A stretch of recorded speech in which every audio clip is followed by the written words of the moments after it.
Assalamualaikum, salam literasi, butuh buku pada kesempatan kali ini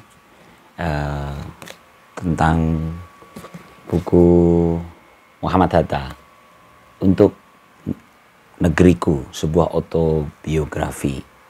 Tentu ini buku yang sangat tebal ya, ini 3 buku di dalam satu kesatuan. Tidak mungkin saya sampaikan cerita isinya, namun kesempatan kali ini seperti biasa, butuh buku hanyalah pemantik saja. Saya ingin cerita tentang apa yang saya rasakan dan apa yang saya pikirkan tentang satu buku.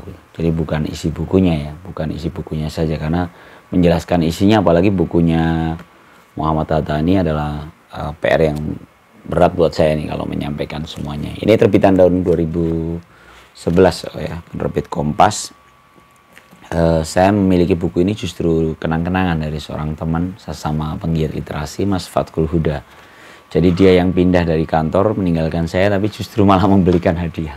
Saya malu ya, harusnya saya yang memberikan souvenir gitu ya. Ternyata justru dia pindah malah ninggalin buku, dan saya sangat menikmatinya karena buku ini buku yang autobiografi dan tentang Muhammad Hatta. Oke, satu-satu. Autobiografi, catatan hidup seseorang itu adalah buku yang sangat dianjurkan ya. Saya pernah mendapatkan nasihat dari almarhum bapak saya ketika dia mengatakan mengapa dalam firman Allah itu di dalam diri Rasulullah itu ada uswatun hasanah, ada suri toladan. Suri toladan itu berarti kan sosok manusia lalu dia memberikan teladan yang baik gitu. Bicara tentang keteladanan bisa kita baca dengan membaca perjalanan hidup seseorang gitu.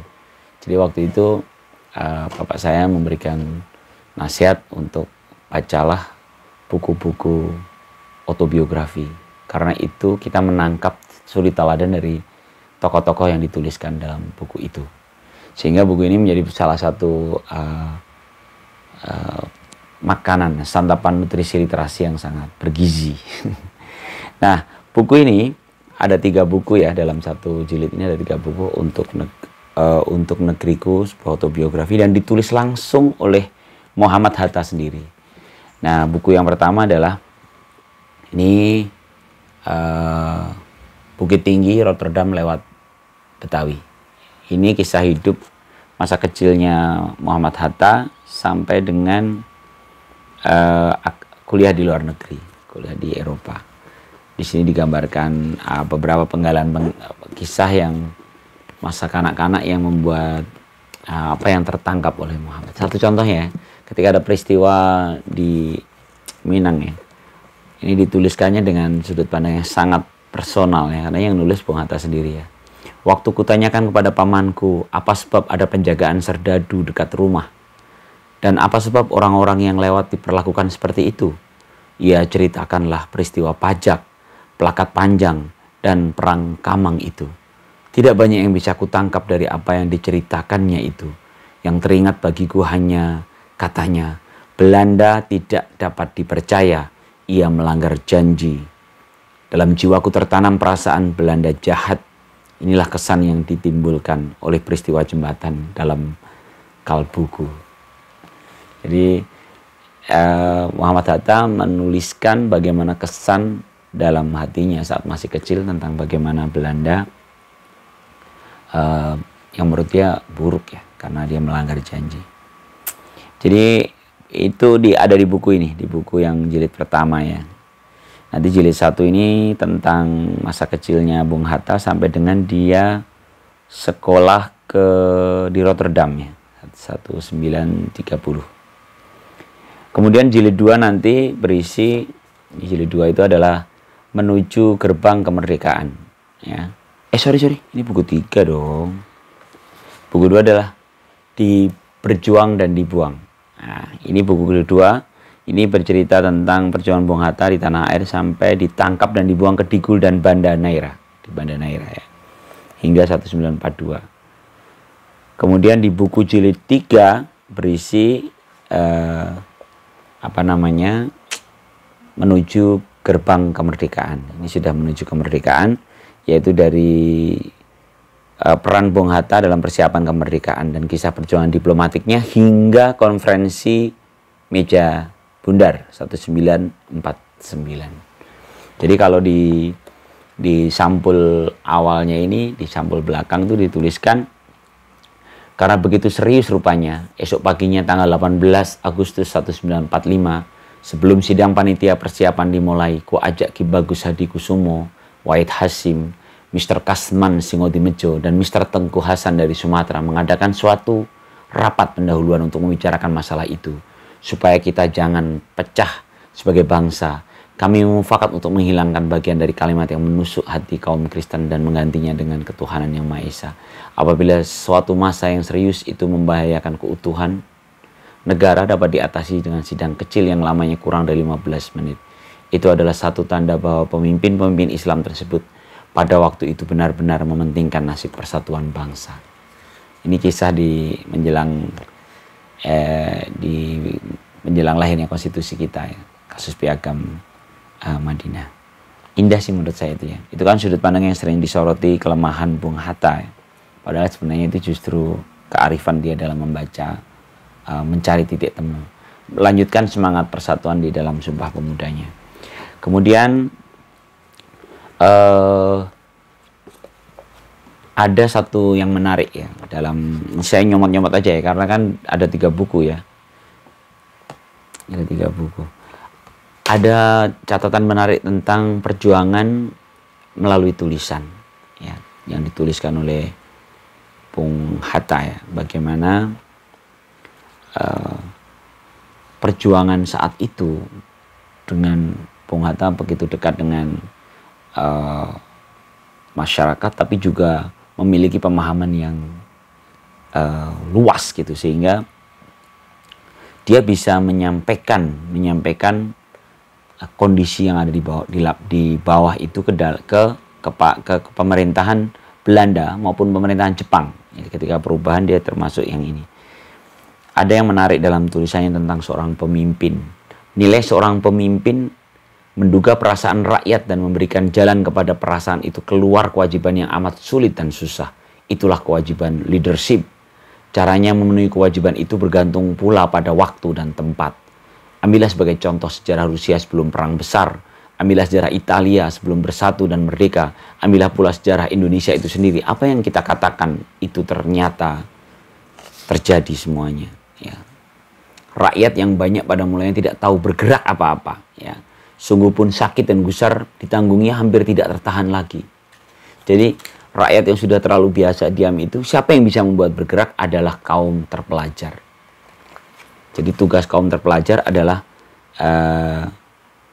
sebagai juru bahasa kalau di sini. Jadi sebelum pemimpin ada dengan pergerakan, yang menjadi juru bahasa hati rakyat adalah kaum terpelajar, pemuda-pemudi yang sudah mendapat pelajaran sekolah. Jadi dia mau membangunkan kesadaran masyarakatnya. Ini menjadi menarik, dan kalau kita mau merunut, ya, sebenarnya saya semangat mengangkat buku ini sebenarnya karena di beberapa hari ke depan saya diminta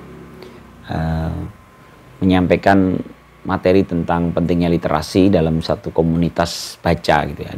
Ada komunitas Ruang Baca Genitri yang mengundang saya, dan saya sebenarnya belum lagi dalam posisi menyiapkan, sehingga saya pikir tepat kalau di Putu Buku saat ini saya membahas tentang autobiografinya Muhammad Hatta. Mengapa? Karena Muhammad Hatta adalah salah satu tokoh bangsa yang sangat mencintai buku, mencintai literasi. Di mana-mana sampai dibuang ke Banda Neira, yang dia bawa adalah berkotak-kotak buku. Dan dia sangat berhati-hati terhadap kondisi bukunya. Nah, ini menyambung dengan yang tadi, bagaimana pergerakan, ya, pemimpin yang menjalankan pergerakan itu sebelum dia turun membangun satu pergerakan, sebenarnya juru bahasa rakyat adalah para kaum terpelajar yang mereka mengerti lebih banyak tentang kondisi dunia, dan dialah menjadi juru bicara menyampaikan apa yang dirasakan rakyatnya. Jadi ini pergerakan ini beruntun, ya.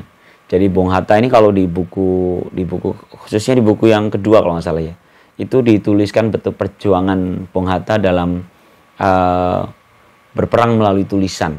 Dia banyak di Daulat Rakyat kalau nggak salah, ya, medianya Daulat Rakyat. Dia menulis banyak di sana untuk menyampaikan kondisi-kondisi yang ada, Dan itu bagian dari tahapan pertempuran pikiran. Jadi dia menyebarkan dulu ide-ide kemerdekaan itu, membangun kesemangat perjuangan di rakyat maupun juga menggoyang pemerintahan penjajah saat itu. Nah, tentunya ini menjadi renungan kita bersama untuk membangun tradisi literasi di kondisi kita dewasa ini. Bagaimana dulu bangsa kita mampu merdeka, ya, menghapuskan penjajahan di muka bumi ini dengan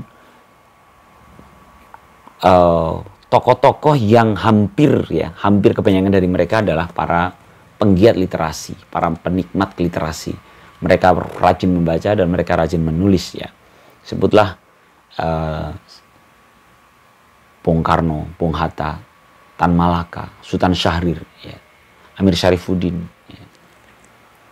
Semua itu orang-orang yang luar biasa, gemar membacanya. Sehingga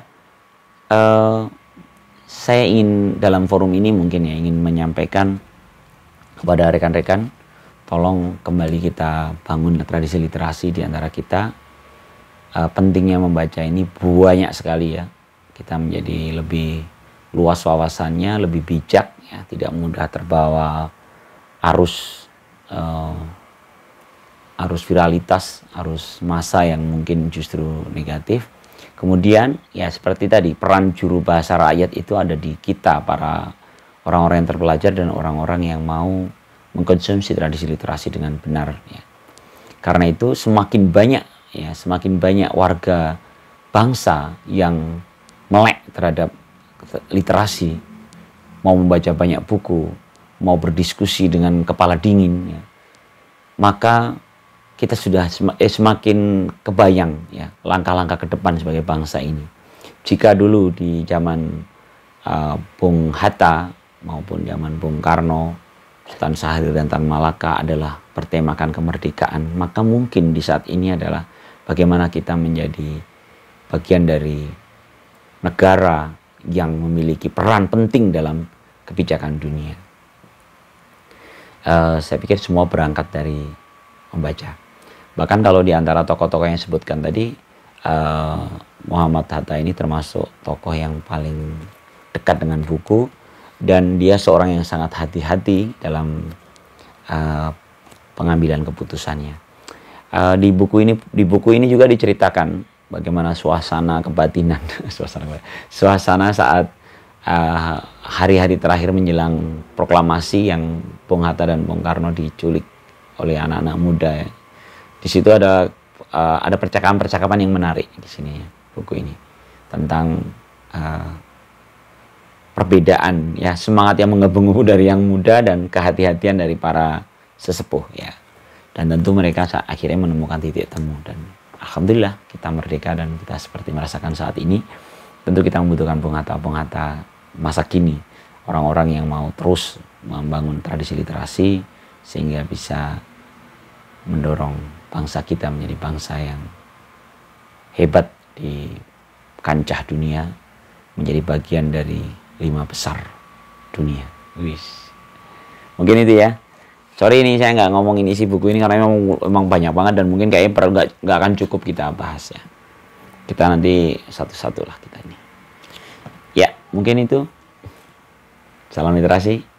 Assalamualaikum warahmatullahi wabarakatuh.